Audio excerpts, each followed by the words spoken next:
అందరికీ నమస్కారం. చాలా రోజుల తర్వాత ఒక గొప్ప సినిమా చూసా.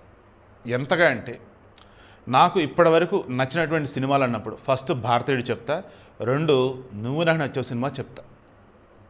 ఇప్పుడు భారతీయుడు, అనగనగా ఈ మూవీలు 2 కూడా బ్యాలెన్స్ అనమాట, పక్కనే ఉంటాయి.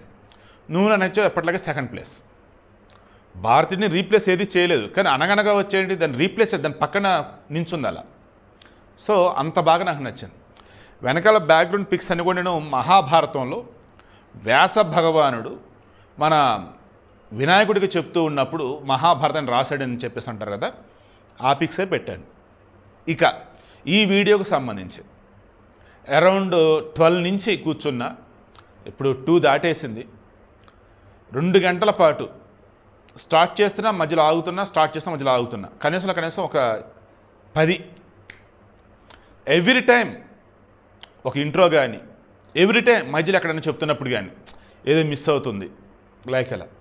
చివరికి ఇప్పుడు ఏం క్లారిటీ వచ్చింది నాకు, ఈరోజు చదువు అనగానే విదేశీ కల్చర్ నుంచి మనం ఇంపోర్ట్ చేసుకున్నామే, అంటే వెస్ట్రన్ అనుకుందాం, యూరోప్, అమెరికా, వాళ్ళ ఏవైతే ఫార్మాట్స్ అదే నిజం అనుకుంటే బతికేస్తున్నాం. చదువు అంటే గురుకులాలు అనేటువంటి విషయం మనం మర్చిపోయాం. గురుకులాలు ఏంటి, అక్కడ గురువు ఉంటాడు. వెనకాల అటాచ్ చేసిన మొత్తం కూడా వ్యాసుడికి వినాయకుడి సంబంధించి పిక్సే పెట్టాను. ఎందుకో తెలుసా, ఈ అనగనగా సినిమాలో లీడ్ క్యారెక్టర్ సుమంత్. నాకు తెలిసి సుమంత్లో ఇంత గొప్ప నటుడు ఉన్నాడని చెప్పేసి మీలో చాలామంది కనిపిస్తుంది. అక్కినేని ఫ్యామిలీలో అక్కినేని నాగేశ్వర తర్వాత అంత గొప్ప నటుడు అంటే సుమంతే, నో డౌట్. ఇక సుమంత్కు సంబంధించి చాలు, ఈ సినిమా చాలు, తాను సినిమాలు వదిలేసిన ఇంకేం పారల, అంత గొప్ప సినిమా ఇది. సో ఆ సుమంత్ ఈ సినిమాల క్యారెక్టర్ పేరు వ్యాస్ సార్. అందుకే ఆ వ్యాసుడికి సంబంధించిన పిక్సే వెనకాల తీసుకున్నాం. ఈ సుమంత్కి ఒక కొడుకుంటాడు, అతని పేరు వచ్చేసి రామ్. సుమంత్కి ఒక భార్య ఉంటుంది, తన పేరు వచ్చేసి భాగ్యలక్ష్మి. ఐ థింక్ భాగి అంటారు. భాగ్యలక్ష్మి క్యారెక్టర్ వచ్చేసి కాజల్ చౌదరి అనే అమ్మాయి చేశారు. రామ్ క్యారెక్టర్ వచ్చేసి విహారత్త వర్షిత్ కుర్రాడు చేశారు. ముందుగా ఇక్కడ చెప్పుకోవాల్సింది డైరెక్టర్ సన్నీ సంజయ్, రైటర్ కూడా అతనే సినిమాకి. అద్భుతం, సింపుల్గా ఉన్న చెప్పేశాడు. నెక్స్ట్ ప్రొడ్యూసర్లు I think Rakesh Reddy and Rudra, వాళ్ళు మెచ్చుకోవాలి. ఇక ఇప్పుడు టాపిక్లోకి పోదాం. నా చిన్నప్పుడు మా తాతగారు నాకు చెప్పిన, నేను చదువుకుంది ఆంధ్రప్రదేశ్లోని గుంటూరు జిల్లాలోని ప్రత్తిపాడులో రామ్ మాస్టర్ బడి అని అంటారు. వీరభద్రస్వామి గుడి ఆపోజిట్ ఉంటుంది. మా బడికి ఆపోజిటే దింపుడు కల్లం అంటారు. మేము స్కూల్లో అయిపోయింది, ఇంక ఇంటికి వెళ్తున్నాం అన్నప్పుడు అక్కడ బియ్యం పోసి, అక్కడ రూపాయి వెళ్ళ సంథింగ్ ఏమి ఉండేది, కొంతమంది తీసుకునే వాళ్ళు కాదు. నాకు ఆ బియ్యం పోసి రాకుండా భయం వేసేది, ఏంటో ఇదని. దాన్ని ఒకరోజు చూసా, అది దింపుడు కల్లం. శవాన్ని అక్కడ దించి చెవిలో 3 సార్లు పీల్చి వాళ్ళని, ఇక ఆ తర్వాత మరలేదు కార్యక్రమం ఏదో చేసి, ఇక అక్కడ మా ఊళ్ళల్లో ఇప్పటికీ ఊళ్ళో అలాగే చేస్తూ ఉంటారు. డబ్బులని ఆ గులాంలో తమలపాకు సంథింగ్ ఉంటాయి కలిపేసి చల్లుతూ పోతా అంట. అలా అక్కడ కనిపించేవి. అప్పుడు నాకు అనిపించేది, ఏంటి లైఫ్, స్కూల్లో చదువుకుంటున్నాం, ఇంట్లో ఉంటున్నాం, బయట ఆడుకుంటూ ఉన్నాం, చనిపోయినప్పుడు శ్మశానం తీసుకెళ్తున్నారు, మధ్యలో కూడా దింపుతున్నారు, అంటే ఏం జరుగుతుంది? ఒక రకంగా బుద్ధుడిలాగా నేను వెంటాడే క్వశ్చన్. అప్పుడు మా తాతగారిని అడిగాడు. ఇప్పుడు ఆయన చెప్పేవాడు, ఒక మనిషి మరణించాడు, కానీ ఆ మనిషిలో ఇంకా ఎక్కడో ప్రాణం ఉంటుందని చిన్న ఆశన ఆయన. అందుకే దింపుడు కలం అనే దగ్గర దించి అప్పటికే బాడీని చాలాసేపు తీసుకొచ్చారు, ఇంకా శ్మశానానికి వెళ్ళాలి. ఈ లోపు నిజంగా ఏదైనా ఇంటర్నల్గా ఏదైనా చలనం కనుక ఉన్నా, ఏదైనా పాసిబిలిటీ ఉన్నా, బతికేది ఉన్నా అప్పుడు బ్రతుకుతాడు. అందుకని ఆ చెవి దగ్గర అతని పేరు పెట్టి పిలుస్తారు, లేదా అతని ఇష్టదైవం పెట్టి పిలుస్తారు అని చెప్పేసి అన్నాడు. దీనిలో గొప్ప సైన్స్ ఉందండి, అది మెడికల్ స్టూడెంట్స్కి బాగా తెలుసు. అలా మొదలైనటువంటి నా ప్రశ్నల పరంపర ఎంత అంటే, రామాయణ మహాభారతాల గురించి, సినిమాలు చూసిన ప్రతి సీన్ గురించి మా తాతను అడుగుతూ ఉండేవాడు, మా నాన్న అడుగుతూ ఉండేవాడు. స్కూల్లో మాస్టర్లు అన్నప్పుడు 5th క్లాస్ వరకు అంత లేదు, కానీ 6th, 7th కొంతవరకు ఓకే, 8th, 9th, 10th కొంతవరకు ఓకే. ఇంటర్మీడియట్లో మాత్రం మహానుభావుడు రామ్మోహన్ గాంధీ గారు, మా ఫిజిక్స్ లెక్చరర్, నాది రాజా వాసిరెడ్డి వెంకటేశ్వర నాయుడు కళాశాల ధరణికోట అమరావతి. రామ్మోహన్ గాంధీ గారు నాలో ఉన్నటువంటి ఆ తృష్ణ ఏదైతే ఉంటుందో, ఎలాగంటే తెలుసుకోవాలంటే ఇది ఏవైతే ఉన్నాయో, కోరికలు ఏవైతే ఉన్నాయో, రామ్మోహన్ గారు గుర్తించి శివప్రసాద్ అడుగు అనేవాడు. ఏంటి 10th వరకు Telugu medium, intermediate English medium, first year నాది ఆల్రెడీ ఏమేమి పోయిందబ్బా, కెమిస్ట్రీ ఒకటి పోయింది, మ్యాథ్స్ పోయింది, 1B పోయింది. మళ్ళీ హై స్కూల్ టాపర్ మా ప్రతిపాడులో ఏది మ్యాథ్స్. కానీ ఇక్కడ ఏంటంటే నాకు థియరిటికల్ ప్రాబ్లమ్స్ థియరమ్స్ అంత రావు నాకు. ఈ కెమిస్ట్రీ అంత మాత్రం మనకి ఏది ఇంగ్లీష్ మీడియం అంటే ఇక అమ్మ బాబా ఫార్ములా మన వల్ల కాల. అప్పుడు రామ్మోహన్ గాంధీ గారు ఆశ్చర్యపోయారంట, ఇదేంటి సుప్రసాద్ సబ్జెక్ట్ పోవటం అని చెప్పి సాని వెళ్ళి వెతికాడు. నిజమేనయ్యా నీ 2 పోయినాయి అయ్యా అన్నాడు. అయినా సరే నన్ను నీ 2 సబ్జెక్టులు పోయినాయి, నువ్వే తెలియగలడు అనుకున్నాను, నువ్వేదో బాగా క్వశ్చన్లు వేస్తున్నావు అనుకున్నాను అని చెప్పేసి నేమి దూరం పెట్టలా. మార్కులు ఏమైందా శివప్రసాద్ మరలా ప్రిపేర్ అవ్వు అని అన్నాడు. అండ్ ఎప్పటికప్పుడు మరలా ఆ ఫిజిక్స్ సంబంధించి నేను అడిగే డౌట్స్ ఏంటో తెలుసా, సార్ రేగో షెడ్ ఎందుకు సార్ ఎలా ఉండేది అంటాను, బిల్డింగ్ ఎందుకు సార్ ఎలా ఉంది అంటాను, స్లాబ్, అలాగే గుడిసెలు ఎందుకు సార్ అలా ఉన్నాయి అని చెప్పాను. అప్పుడు ఆయన నాకు చెప్పేవాడు ఈ న్యూటన్ ఫార్ములాస్ కానీ ఇంకా వేరే ఏవైతే ఉన్నాయో అవి నాకు ఇక్కడ అప్లై చేసి ఎక్స్ప్లెయిన్ చేసేవాడు.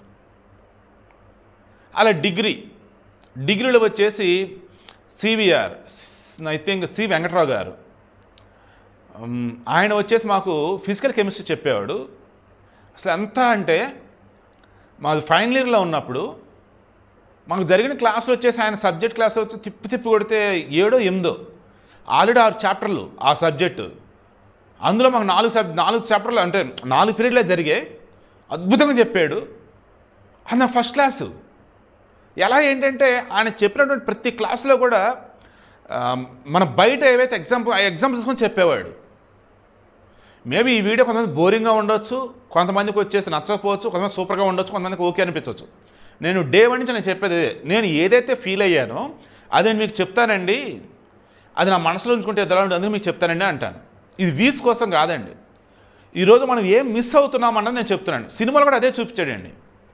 ఆ సినిమాలో సూర్యుడికి చంద్రుడికి మధ్య భూమి వచ్చినప్పుడు దెన్ అప్పుడు వచ్చే దాన్ని ఏం చెప్పాలి,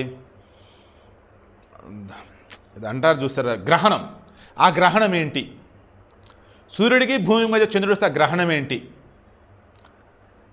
ఇలా సూర్యగ్రహణం ఎప్పుడు చంద్రగ్రహణం ఎప్పుడు అనేది ఎక్స్ప్లెయిన్ చేస్తూ అద్భుతంగా చెప్పటం. నా చిన్నప్పుడు ఇలాగే యాపిల్ పండు పైనుంచి కిందగా పడింది, దానిని ఆ శాస్త్రవేత్త ఎవరైతే ఉన్నారో న్యూటన్ అనుకుంటా, కింద ఎందుకు పడింది పైకి ఎందుకు వెళ్ళని చెప్పేసి ఆయన అనుకున్నాడు. ఇది అందులో ఉన్నవి ఎక్కడవో, అరే మన దగ్గర ఎన్ని ఉన్నాయిరా బాబు అట్లా. ఒకసారి ఆలోచించండి.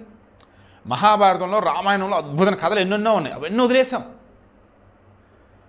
వ్యాసని పేరు తీసుకొని ఈ సినిమాలో రామ్ అనే కుర్రోడికి చెప్పటం కూడా ఎలాగంటే అంటే ద్వాపరయుగం ఉన్నటువంటి వ్యాసుడిని ముందు పెట్టి త్రేతాయుగం ఉన్నటువంటి రాముడిని స్టూడెంట్గా పెట్టి, త్రేతాయుగం ఉన్నటువంటి రాముడికి గురుగారు విశ్వామిత్రుడు అంటే వాళ్ళ వశిష్ఠుడు కులగురువు. బట్ ఇక్కడ వచ్చేసి ఏంటి, మహాభారతంలో వచ్చేసి వ్యాసుడు ఎందుకు తీసుకున్నాడు, మన యొక్క వేదాలను 4గా విభజించిన వాడు వ్యాస భగవానుడు. అష్టదశ పురాణాలు, భాగవతం, మహాభారతం ఇలా ఎన్నో అద్భుతమైనటువంటివి కూడా మనకు అందించిన గొప్పవాడు వ్యాస భగవానుడు. అటువంటి వ్యాసుడిని ముందు పెట్టి ఆ పేరుని ముందు పెట్టి సుమంత్ సినిమాలో ఏం చెప్పించాడంటే ఒకే ఒకటి, చదువు రాలేదని చెప్పేసి పేదవాళ్ళని లేదా చదువు రాలేదని చెప్పి డబ్బున్న వాళ్ళని ఇబ్బంది పెడతాం, వాళ్ళకి వేరే ట్యాగ్లెస్ దూరం పెడతాం కాదు. చదువు వచ్చినా రాకపోయినా వాడి దగ్గర ఉండే టాలెంట్ ఏంటి గుర్తించడం, వాడికి ఎలా చెప్తే అర్థమైందని తెలుసుకోవటం, అండ్ ఫైనల్లీ అవుట్పుట్ అనేది ఎలా రావాలి ఏంటంటే సినిమాలో చూపిస్తాడు. ఏంటో తెలుసు, సింపుల్ అండి. మరలా చెప్తున్నా, వీడియో మొత్తమే నేను చెప్పింది ఒకటి, నా చిన్నప్పటి నుంచి ఇప్పటి వరకు. ఈ వీడియోలో మీకు అర్థం కావాలంటే, నేను చెప్పేది నిజమవుతుందని మీకు తెలియాలంటే ఈ ఖచ్చితంగా నేను చెప్పాలి. మా ఫ్రెండ్ అన్నమాట, ఆవిడ పేరు వచ్చేసి హరినాథ్ రెడ్డి, ప్రకాశం జిల్లా. వాడు చూసి షాక్ అయ్యాడు. అసలు MBA బిజినెస్ లా, ఓకే, అందులో కార్మిక చట్టాల గురించి టాపిక్. నేను MBAలో ఆంధ్రప్రదేశ్ క్యాంపస్ 2006-2008 బ్యాచ్ నాది. ఫస్ట్ సెమ్ 60 to 80% నిజంగా ఓన్గా ప్రిపేర్ అయ్యా, బుక్స్ చదివి మెటీరియల్ చదివి. సెకండ్ సెమ్ వచ్చేసి హార్డ్లీ ఒక 40 to 50% బుక్స్ చదివా. థర్డ్ సెమ్ వచ్చేసి 20 to 30% బుక్స్ చదివా. ఫైనల్ సెమ్ వచ్చేసి సీరియస్లీ ఒక 5% బుక్స్ చదివాను. ఓన్లీ క్లాసులో విన్నా. సిలబస్ పేపర్ 4 సెమ్ముల్లో కూడా సిలబస్ పేపర్ మొత్తం బ్రెయిన్లో ఉండేది. ఆ సిలబస్ పేపర్లో ఆ చాప్టర్లో ఆ సైడ్ హెడ్డింగ్ ఏంటి, దాని కింద వచ్చేసి ఏముని టాపిక్స్ అన్నప్పుడు ప్రతిదీ చదువుకుంటూ వెళ్తున్నప్పుడు నా బ్రెయిన్లో వచ్చే దానికి మన రెగ్యులర్ లైఫ్కి సంబంధించి అప్లై చేసుకుంటూ వెళ్ళండి. అలాగే బిజినెస్ లాస్కి సంబంధించి ఏం రాసాను తెలుసా, కార్మిక చట్టాల వల్ల కార్మికులకు ఎలా ప్రయోజనం అండ్ కార్మికుల ఐకమత్యం అన్నది ఏ రకంగా వారికి లాభం చేకూరుద్ది ఏంటి అన్నప్పుడు ఇది క్వశ్చన్. నేనేం రాశాను తెలుసా, అరే నీకు ఎలా రా ఫస్ట్ క్లాస్ వస్తుంది అంత చదవవు కదరా హాస్టల్లో కూడా అంటూ ఉంటే, సరే ఒకరోజు నేను ఎగ్జామ్ రాస్తుంటా కదా నువ్వు నా పక్కన ఏడాడకుండా ఉంటావులా ఒకసారి చూసుకో అని చెప్పేసి అన్న. మాది క్యాంపస్ కాబట్టి పర్లా అంత పట్టించుకున్నాడు కదా రాస్తూ ఉండేవాళ్ళం. దెన్ ఒకరోజు ఈ ఎగ్జామ్ సంబంధించి రాస్తున్నప్పుడు వాడు చూశాడు, ఒక తండ్రి 4 కొడుకులు ఉంటారు, ఒక కర్రపుల్ల ఒక్కొక్కరికి ఇస్తారు, అందరూ ఇరిచేస్తారు. 4 కర్రపుల్లని మరలా కట్టగట్టేసి ఇరువండి అని చెప్పేసి నలుగురు కూడా ఎవరు ఇరవలేరు. అంటే అప్పుడు ఆ తండ్రి చెప్తాడు, ఐకమత్యమే బలమరా, 4 కొడుకులు కలిసి ఉండాలరా, మీరు విడిపోవద్దురా, ఆ ఉన్నదాన్ని 4 కలిసి సాగు చేసుకుని ఉన్నదాన్ని 4 పంచుకుంటారు అని చెప్పేసి అంటాడు. మీరు ఏమాత్రం విడిపోయినా వేరే వాళ్ళు వచ్చి దాన్ని ఆక్యుపై చేస్తారు, లేదా మీరు సరిగా చూసుకోలేరని చెప్పేసి అంటాడు. చావుపతి ఒక తండ్రి చెప్పిన పిల్లలకి లెసన్ అది. ఈ కార్మిక చట్టాలకు సంబంధించి నేను కూడా ఏం చెప్పాను తెలుసా, ఆయన రాసింది కూడా ఇదే సేమ్ ఇదే స్టోరీ అక్కడ పెట్టేసి ఇదే కర్రపొలలో తండ్రి కొడుకు స్టోరీ చెప్పేసి కార్మికులు కూడా విడివిడిగా ఉంటే ఏమీ సాధించలేరు, వారు కనుక కలిసి ఒక టీంలా కనుక ఉన్నట్టయితే వాళ్ళు కార్మిక చట్టాలు అన్నవి ఫుల్ఫిల్ చేయగలుగుతారు. ఆ కార్మిక చట్టాలను వినియోగించుకొని వాళ్ళు ఓనర్ల దగ్గర ఇబ్బంది లేకుండా ఉంటారు. అండ్ ఓనర్లు వీళ్ళు అన్నప్పుడు వీళ్ళ యొక్క శ్రమశక్తి అనేది వృధా పోదు. అండ్ వీళ్ళ శ్రమశక్తికి తగ్గట్టుగానే రాబడి అనేది ఉంటుంది, ఆదాయం ఉంటుంది, లేదంటే జీతం ఉంటుంది, దాని దగ్గర ప్రొడక్టివిటీ ఉంటుంది. లైక్ మొత్తం ఏం చెప్పారంటే అందులో బిజినెస్ లాస్ సంబంధించి వాళ్ళు ఏదైతే అడుగున్నారో అదే క్వశ్చన్ని ఈ కథగా ఫ్రేమ్ చేసి నేను రాశానండి. ఫస్ట్ క్లాస్ నాకు 70, 80 రాలా. ఎంబీఏ వచ్చేసి నాది 62.3% అంతే, 62% నాది. డిగ్రీలో ఉన్నప్పుడు అప్లై చేద్దామన్నప్పుడు మొత్తం సైన్స్ కదా, బీఎస్సీ నాది, మ్యాథ్స్ ఫిజిక్స్ కెమిస్ట్రీ అంత వచ్చేది కాదు నాకు. బట్ అప్పటికి కొన్ని అప్లై చేస్తుండే, ఫిజికల్ కెమిస్ట్రీ అలాగే చేశాను. బట్ ఎంబీఏకి వచ్చేటప్పటికి ఆల్మోస్ట్ ఇక నాలో ఉన్నటువంటి ఆ మనిషి నేచర్కి దగ్గర అయిపోయాడు. ఎంతగా అంటే చెప్పే కదా, చదివిన చదువు ఎంబీఏకి సంబంధించి ఇష్టపడి తీసుకున్నాను. మా నాన్న కూడా అదే చెప్పా, నాది ఐసెట్లో మంచి ర్యాంక్ అండి, 1900 ఎంతో ర్యాంకు. దాన్ని మా నాన్న అన్నాడు, పాపం ఎంసీఏ చేస్తే తెలిసిన వాళ్ళు అమెరికాలో ఉన్న వాళ్ళు రెడీగా ఉన్నారు జాబ్ కూడా ఇవ్వడానికి, బట్ నేను ససేమేర ఎంబీఏ చేస్తాను అన్న. అప్పుడు అన్నాడు, ఎందుకురా అంత ఇదిగా అన్నాడు, పాలిటెక్నిక్ చేయమంటప్పుడు చేయలేదురా నువ్వు, ఇప్పుడు కూడా ఎలా అంటే అలారా. ఈవెన్ నాది బీఎస్ యాక్చువల్ హైదరాబాద్లో కావాలి, బట్ నా తెనాల్లో విఎస్ఆర్ కాలేజ్ హైదరాబాద్ అన్నప్పుడు నా వల్ల కాదు నాన్న, ఇక్కడ ఈ కల్చర్ కావచ్చు ఆ లాంగ్వేజ్ కావచ్చు నా వల్ల కాదు, ఎందుకు అక్కడ చదువుతానా అన్న. సో అక్కడ చదివేశా. దాని విషయం ఏంటి, నేను ఈ ఎంబీఏ చేస్తానన్నప్పుడు మా నాన్న పాపం పదే అడుగుతుంటే ఎంసీఏ చేయరంటే ఇంకేం చెప్పాను తెలుసా, నాన్న నచ్చిన దారిలో వెళ్తున్నాను నాన్న, కింద ముళ్ళు ఉన్నాయి నాన్న, కానీ అవి నాకు నచ్చిన దారి కదా నాన్న, ఆ ముళ్ళు నాకు పువ్వులా తగులుతాయి నాన్న, అదే నచ్చలేదు నాన్న నాకు ఆ దారి, ఎవరో ఏదో చెప్పిన బలమంతా అటు వెళ్తున్నా నాన్న, ఏముంటుంది నాన్న కింద పువ్వులున్న ముళ్ళే గుచ్చుకుంటే నాన్న, వద్దు నాన్న నాకన్నా. పాప మా నాన్న కన్విన్స్ అయిపోయాడు. మహానుభావుడు 2022 ఫిబ్రవరి 28 కనుమూశారు. జనవరిలో కూడా మా ఇద్దరి మధ్య ఎప్పుడు కీచులాట్లే ఉంటాయి. బట్ మా నాన్న ఎవరన్నా సులువురుకొని చంపేస్తాను, అంత కోపం నాకు, మా నాన్న నాకు దేవుడి కన్నా ఎక్కువ. బట్ ఇద్దరి మధ్య ఎప్పుడు కీచులాట్లే. మళ్ళీ నాకు కొంచెం బయట గొప్పగా చెప్పుకుంటాడు, ఇప్పుడు నేను కానీ మా నాన్న కొంచెం గొప్పగా చెప్తున్నట్టు. ఇంట్లో మాత్రం ఇద్దరికి ఎప్పుడు వదిలేయట్లే. ఈవెన్ అలా ఉన్నప్పుడు కూడా ఇంట్లో అన్ని చక్కబెడుతున్నప్పుడు మా నాన్న అనేవాడు, వీడేదైతే చేస్తాడు వాడికి తెలియదంటూ లేదు, వాడు పెద్ద మాయగాడు, లైక్ ఇలా అనేవాడు.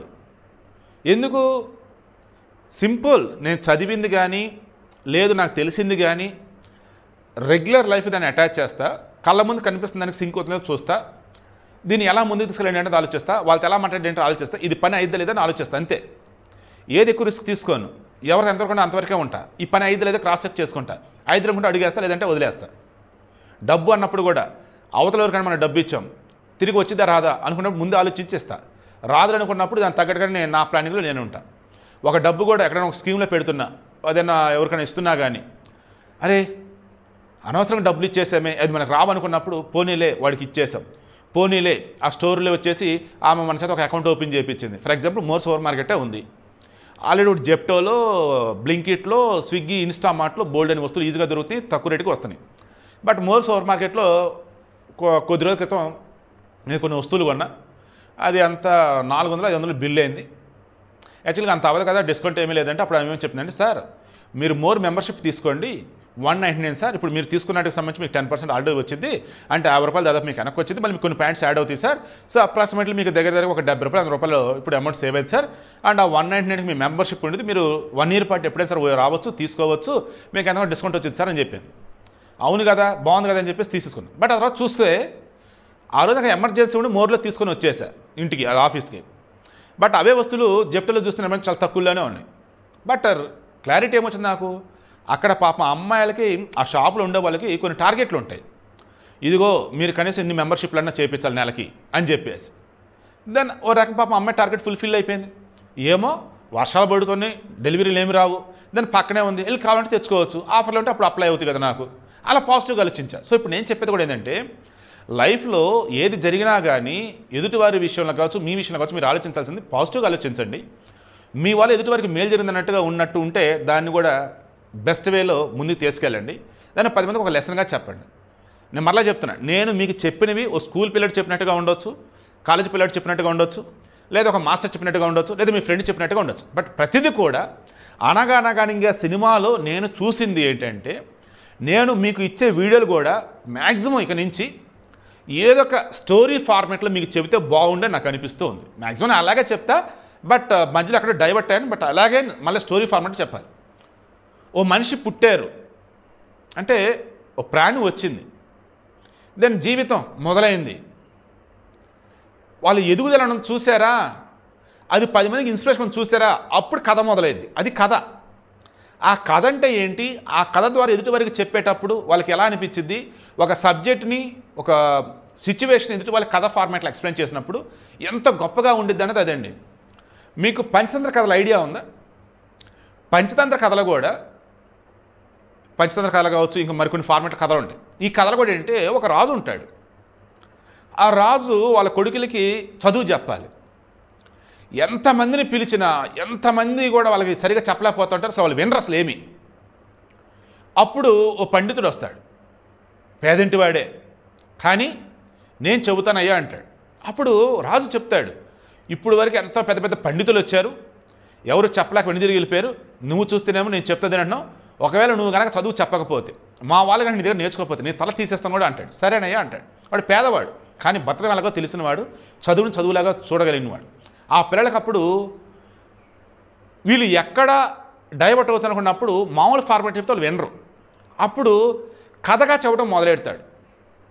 మిత్రభేదం, మిత్రలాభం, ఇలా మిత్రులతో కలిసినప్పుడు ఎలా ఉండాలి, ఫ్రెండ్లీగా ఉంటే. అదే శత్రుశేష కావచ్చు, మిత్రులు విడిపోవాల్సి వచ్చినప్పుడు కావచ్చు, లేదన్నప్పుడు ఎక్కడ గొడవలు మనస్పర్ధ వచ్చినప్పుడు ఎలా అంటే నీతి, విలువలు, ఎథిక్స్ అండ్ రాజ్యంలో వచ్చేసి పరిపాలన చేయాలనుకున్నప్పుడు నీకు తెలిసినటువంటి సూక్ష్మ మర్మాలు ఏవైతే ఉన్నాయో, లైక్ అన్నీ కూడా అనమాట అందులో చెప్తాడు. చివరికి అంతా అయిపోయిందయ్యా, మొత్తం చెప్పండి అని చెప్పేసి రాజుకు చెప్తాడు. నేను పరీక్షించదలుచుకున్నాను నా బిడ్డలని చెప్పేసి అన్నాడు. అప్పుడు అడుగుతాడు, ఒక చిన్న పజిల్ లాంటిది ఇచ్చేస్తే దీన్ని సాల్వ్ చేయమంటే అద్భుతంగా సాల్వ్ చేసి పెడతాడు. అప్పుడు రాజు ఆశ్చర్యపోతాడు, ఎలా ఇదంతా జరిగిందంటే అప్పుడు చెప్తాడు. కథ రూపేణ నువ్వు గనక పిల్లలు కనుక చెప్పగలిగితే అది ఎంత పెద్ద ఇండెప్త్ వేలున్నటువంటి లెసన్ అని అర్థమైపోయేది. అదే అనగనగా సినిమాలో, అదే ఒకనాటి 100 సంవత్సరాల క్రితం నాటి మన గురుకులాలలో కూడా ఉన్నది. అదే యూనిఫామ్, డ్రెస్ కోడ్, ఇంగ్లీష్, ఇవి కాదు. ఇంగ్లీష్ అనేది ఒక భాష అంతే, అదే ఇది కాదు. జగన్మోహన్ రెడ్డిలాగా దయచేసి ఆలోచించకండి. ఈవెన్ ఈరోజు ఎవరైతే చంద్రబాబు నాయుడు కావచ్చు, లోకేష్ కావచ్చు, కేటీఆర్ కావచ్చు, ఎవరైనా కానీ వాళ్ళ పిల్లలు ఇంగ్లీష్ కూడా చదివించుంటారు, నేను డౌట్, నేను కాదనను. కానీ వాళ్ళ పిల్లలకి మీ పిల్లలకి డిఫరెన్స్ ఒకసారి చూడండి. వాళ్ళకి ఇంకా వేరే నేర్పే ఉంటారు, మాస్టర్లు, గురువులు ఎవరో ఒకరు ఉంటారు, వాళ్ళ పేరెంట్స్ నేర్పుతారు. బట్ మీకు అలా కాదు కదా, చదివామా, ఉద్యోగం వచ్చిందా, అదే లైఫ్ కాదే. చదువుతున్నదని మీరు అసలు అర్థం చేసుకుంటున్నారా? ఆ చదువుతుందని మీరు రెగ్యులర్ లైఫ్కి ఎలా అప్లై చేస్తున్నారు? నేను I feel proud to say, మా నవ్య ఏరోస్పేస్ ఇంజనీరింగ్ ఇందాక ఫోన్ చేసి చెప్పింది. యాక్చువల్గా ఐఐటి మద్రాస్లో ఎక్స్పెక్ట్ చేసుకున్నాం, బట్ ఐఐఎస్సి బెంగళూరు వచ్చింది. బెంగళూరు టాప్, ఇంకా మన భారతదేశం టాప్ యూనివర్సిటీల్లో అది నెంబర్ 1లో ఉంటుంది ఎప్పుడు కూడా. వరల్డ్లో ఇండియా నుంచి తీసే ఇన్స్టిట్యూషన్ అది ఒకటి ఉండింది. సో అందులో వచ్చింది మామయ్య ఫస్ట్ ఫేజ్లోనే ఉంది. సో అమ్మ హ్యాపీగా జాయిన్ అవ్వు, బట్ ఐఐటి మద్రాస్ అన్నావు కదంటే ఐఏఎస్ చెన్నై, ఐఏఎస్ బెంగళూరే వెళ్తానులే మామయ్య అన్న. తను భారత్ యూనివర్సిటీ చెన్నైలో ఉంటుంది, దానిలో గోల్డ్ మెడలిస్ట్ అనమాట. తను 1 year గ్యాప్ తీసుకొని గేట్ ప్రిపేర్ అయ్యి కొట్టింది. ఈవెన్ మా నవ్య కూడా తను అప్పుడు ఇంకా స్కూల్ జాయిన్ అవ్వలేదు. నాకు చేతులు ఫ్రాక్చర్ అయ్యి ఉన్నాయి విజయవాడలో ఉన్నప్పుడు మా అక్కల ఇంటి దగ్గర. మా నవ్యని పట్టు నువ్వే కథలు చెప్తూ ఉండేవాడిని, ఫజిల్స్ చెప్తుండేవాడిని. మా నవ్య స్కూల్కి వెళ్ళడానికి ముందే 100 వరకు నెంబర్స్ చెప్పేది, ఏబిసిడి మొత్తం చెప్పేది. వాళ్ళ స్కూల్ హార్డ్లో చిన్న 1 BHK రూమ్లో ఉండిద్ది వాళ్ళ స్కూల్ అంతే. అక్కడ 10th class 10 పెట్టని కొట్టింది. ఇది లైవ్ ఎగ్జాంపుల్ నేను చెప్తున్నానండి. పిల్లలకి మీరు కథల రూపంలో కనుక చెప్పగలిగితే లైఫ్ లెసన్స్ కావచ్చు, స్కూల్ లెసన్స్ కావచ్చు, అద్భుతంగా ఉండిద్దండి. ఒకప్పుడు ఇదే సిస్టమే ఫాలో అయ్యేవాళ్ళు మన వాళ్ళు, బట్ ఇప్పుడు వచ్చేసి మొత్తం కంపుకం చేసి పెట్టారు. అసలు ఆ సిలబస్, ఆ కల్చరు, ఆ స్కూళ్ళు, ఈ స్కూల్ అని. ఈ సినిమా నాకు ఎందుకు అంత నచ్చిందంటే ఇందుకే నచ్చింది. అగైన్ మన ఎడ్యుకేషన్ సిస్టమ్ ఏదైతే ఉందో దాన్ని మరలా తీసుకొచ్చే ఈ సినిమా కనపడింది. ఖచ్చితంగా త్వరలో బోల్డ్ స్కూల్స్ ఇలా వస్తాయి. ఎందుకంటే ఒక కార్పొరేట్ స్కూల్లో చదివే వాళ్ళు ఫెయిల్ అవుతానో, సరిగా మార్కులు రాకపోతే వాళ్ళకి ట్యూషన్ చెప్తాడు ఈయన వ్యాస్ సార్. ట్యూషన్లో అద్భుతంగా ఈయన కథల ద్వారా అన్నీ చెప్తుండేసరికి వాళ్ళు అద్భుతంగా అక్కడ ర్యాంకులు కొట్టేస్తారు. ఆ తర్వాత ఈయనే స్కూల్ పెడతాడు. బట్ స్కూల్ పెడదాం ఉన్న సమయానికి క్యాన్సర్. ఏం చేయాలి ఏంటి, ఇది నాకు అనాథ. దెన్ రాణి అమ్మ చిన్నప్పుడు కథల ద్వారానే ఇతను గొప్పగా ఎదిగేలా చేసింది. మళ్ళీ ఆమె దగ్గర అప్పుడు ఆమె చెప్పింది, రే మూవ్ ఆన్ రా, అన్నీ అయ్యాం వస్తాయిరా అన్నట్టు చాలా అద్భుతంగా చెప్పింది ఆమె కూడా. దెన్ అలాగే వెళ్తాడు, స్కూల్ స్టార్ట్ చేస్తాడు, చెప్పాల్సిన మొత్తం చెప్తాడు. చివరి తన చావు బతుకుల మధ్య ఉన్నప్పుడు ఈ సిస్టమ్ ఏదైతే ఉందో కథల ద్వారా పిల్లలకి మొత్తం చెప్పగలిగితే అద్భుతమైనటువంటి మార్పులు వస్తాయి అండ్ వారికి అన్నీ తెలుస్తాయి అన్నప్పుడు ఎడ్యుకేషన్ మినిస్టర్ బిఎస్ రవి, మత్సరవి అంటారు, అతను ఎడ్యుకేషన్ మినిస్టర్ క్యారెక్టర్ ఇందులో. అతను ఎక్స్ప్లెయిన్ చేస్తే చిన్న ఎడ్యుకేషన్ సబ్మిట్ లాంటిది ఏదో ఉంటుంది, అక్కడ నువ్వు కథ అని చెప్పని చెప్పేసి అంటాడు. బట్ చావు బతుకుల మధ్య ఆసుపత్రిలో ఉంటాడు. దెన్ ఇతని ఫ్రెండ్ ద్వారా తన కొడుకు రామ్ క్యారెక్టర్ ఆ పిల్లాడికి చెప్తాడు. ఆ పిల్లోడు అంత ఎమోషన్ క్యారీ చేయలేకపోయాడు. బట్ అక్కడ ఎండింగ్లో తను చెప్పిన విధానంలో వచ్చేసి ఏంటంటే ఒక కథ రూపైన పిల్లలకి చెప్తే వాళ్ళు ఎంత బాగా ముందుకెళ్ళచ్చు అనేది ఎక్స్ప్లెయిన్ చేయించాను. ఇలా ఆ సినిమాలో కూడా అక్కడ చెప్పింది కూడా ఏంటంటే, అయ్యా మన విద్యాశాఖ మంత్రులు ఎవరైతే ఉన్నారో మీకు విన్నపం అయ్యా, మన ఎడ్యుకేషన్ సిస్టమ్ అనేది ఏదైతే ఉందో అది ఒకప్పుడు కథలుగా ఉంటూ బ్రహ్మాండంగా పిల్లలకు అన్నీ తెలిసేలా చేసేది. ఇప్పుడు వచ్చేసి పుస్తకంలో ఉన్న తప్ప రియల్గా ఏంటంటే ఏమీ తెలియటం లేదయ్యా, మార్చండి ఎడ్యుకేషన్ సిస్టమ్ అని చెప్పేసి ఆ సినిమా మెసేజ్ ఇచ్చింది. ఆ సినిమా అంత గొప్పగా చెప్పింది లేదో కానీ 2 గంటల దాదాపు ఉన్న సినిమాని ఇది కూడా నేను 25 నిమిషాలు దాదాపు వీడియోలో చెప్పింది కూడా ఏంటంటే మరలా చెప్తున్నా, దండం పెట్టి మరి చెప్తున్నా, మీ పిల్లలకి పుస్తకాల్లో ఉన్నదే చదువు కాదు, ఆ పుస్తకాల్లో ఉన్నదాన్ని సొసైటీకి అప్లై చేసి దానిని అర్థం చేసుకోగలిగితే సొంతంగా రాయగలుగుతారు. సొంతంగా రాసేది కూడా ఎదుటిన్నటువంటి ఆ టీచర్కి, లెక్చరర్కి అద్భుతం అనిపించేలాగా రాయగలుగుతారు. అప్పుడు రేపు సివిల్స్ రాసినా, గ్రూప్స్కి వెళ్ళినా, లేదు ఒక కార్పొరేట్ వరల్డ్కి ఎంటర్ అయినా వీరకుండా ఒక ప్రత్యేకమైన స్థానం ఉంటుంది. మరలా చెప్తున్నా, బుక్స్ చదివే పిల్లలు, పేపర్ చదివే పిల్లలు ఎవరైతే ఉన్నారో వాళ్ళు మిగతా వాళ్ళ కన్నా గొప్పగా ఉంటారు. మీరు పిల్లలైనా పెద్దలైనా ఎవరైనా సరే కావచ్చు కాక, ఈనాడు పేపర్లో ఎడిటోరియల్ పేజ్ 4th పేజ్ ఉంటుంది, మొత్తం చదవండి. Devotional knowledge, subject knowledge, general knowledge, current affairs అన్నీ మీకు వచ్చేస్తాయి. పేపర్ మొత్తం చదివితే ఇంకా సూపర్ అనమాట. నేను రిఫర్ చేస్తూ ఉన్నా, నేను ఈటీవీ ప్రతిధ్వని చేస్తున్నప్పుడు కూడా ఆ రోజు ఈనాడు పేపర్లో ఆర్టికల్ మీద బేసే మాకు ఉండేది, షో ప్రతిధ్వని ఉండేది. వచ్చిన గెస్ట్ కూడా నాకు చెప్తుండేవాళ్ళు, మేము ఈనాడులో వచ్చిందని బేస్ చేసుకొని నిజమా కదని చెక్ చేసుకునేవాళ్ళని చెప్పారు. నేను డిబేట్లు చేస్తున్నప్పుడు కూడా, ఎలక్షన్ రిజల్ట్ జరుగుతూ ఉన్నప్పుడు కూడా, అప్పుడు కూడా నాకు ఇదే నేను గమనించున్నట్టు. సో అంత క్రెడిబిలిటీ ఆ సంస్థకు అనేది ఉంది. దయచేసి ఈ జగన్ లాంటి వాళ్ళు వీళ్ళు బురజలితే అది టీడీపీ ఫేవర్ అని దయచేసి అనుకోవద్దు. క్రాస్ చెక్ చేయండి. ఇప్పటికీ ఎక్స్పర్ట్స్, ఎమినెంట్ పర్సనాలిటీస్ కూడా క్రాస్ చెక్ చూసుకునేది ఈనాడు అని. ఈనాడు ఒకవేళ తొందరపడితే ఆ తర్వాత డిస్క్లైమర్ ఇస్తారు వాళ్ళు, నేను ఇది జరిగింది, తప్పిదం జరిగింది అని చెప్పేసి. Eenadu morning 7 AM news, night 9 PM news ఖచ్చితంగా మిస్ అవ్వకుండా పిల్లలు పెద్దలు మొత్తం చూడండి. మిస్ అయితే మనకి యూట్యూబ్లో దొరికిద్ది అది. సో వీడియో మొత్తం మీద మరలా చెప్తున్నా, దండం పెట్టి మరీ చెప్తున్నా, పిల్లలని పుస్తకాల్లో ఉన్నదే చదివిస్తూ బట్టి పడిస్తూ ఉండకండి, వాళ్ళ లైఫ్లు నాశనం చేయకండి. మా పిల్లల్ని గర్వంగా చెప్తా, మా విజయదుర్గ కానీ, మా నవ్య కానీ, మా సాయి కానీ, సాయి సూర్య కానీ, మా సౌమ్య కానీ, మా నవ్య కానీ, మా భవ్య కానీ, లాస్య కానీ, మా పిల్లలు, నా మేనకోడలు, నా మేనల్లుడు, నా పిల్లలే. చదువు విషయంలో నేనే వాళ్ళకన్నీ. వాళ్ళకి చెప్పింది కూడా ఇదే, పుస్తకాల్లో ఉన్నది మాత్రమే కాదు, మీరు ఆ పుస్తకాల్లో ఉన్నదాన్ని రెగ్యులర్ లైఫ్కి అప్లై చేసి మీరు దానిని చదవగలిగినప్పుడు, మైండ్లోకి తీసుకెళ్ళినప్పుడు ఎదుటి వాళ్ళు ఏదైనా మీరు చెప్పగలుగుతారు అని అన్నాను. ఈరోజు నేను మీకు చెప్తున్నది అదే. దయచేసి చక్కగా కథల రూపేణ చెప్పడానికి ట్రై చేయండి. పిల్లలకి అన్నీ అర్థమవుతాయి, గొప్పగా ఉంటారు. పెద్దవారితో కూడా మీరు ఏదైనా మాట్లాడేటప్పుడు కూడా చక్కగా ఆచితూచి నెమ్మదిగా కనుక మాట్లాడితే అన్నీ సర్దుకుంటాయి. సుమంత్ హ్యాట్స్ ఆఫ్ చెప్తూ ఉన్నా. ఈ సినిమా డైరెక్టర్ ఎవరవుతున్నా, I think Sunny Sanjay, hats off చెప్తూ ఉన్నా ఇద్దరికి మాత్రం. ఎందుకంటే సుమంత్ జీవించేశాడు. ఆ డైరెక్టర్ కమ్ రైటర్ అద్భుతమైన సినిమా తీశాడు. Anaganaga ETV win OTT platform ఉంది, ఖచ్చితంగా చూడండి. 90s మిడిల్ క్లాస్ అని చెప్పేసి ఒక సినిమా వచ్చింది కదా, ఐ థింక్ వెబ్ సిరీస్ అనుకుంటా, అది కూడా సేమ్ ఇందులో ఈటీవీ విన్లోనే వచ్చింది.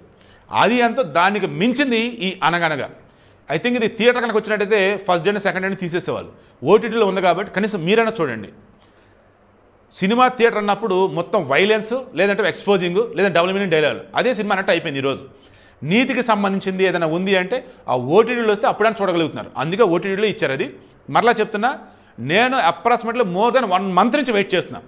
అనగనగా ట్రైలర్ చూసి, ఆ టేజర్ చూసి ఎప్పుడెప్పుడు నేను వెయిట్ చేస్తున్నా.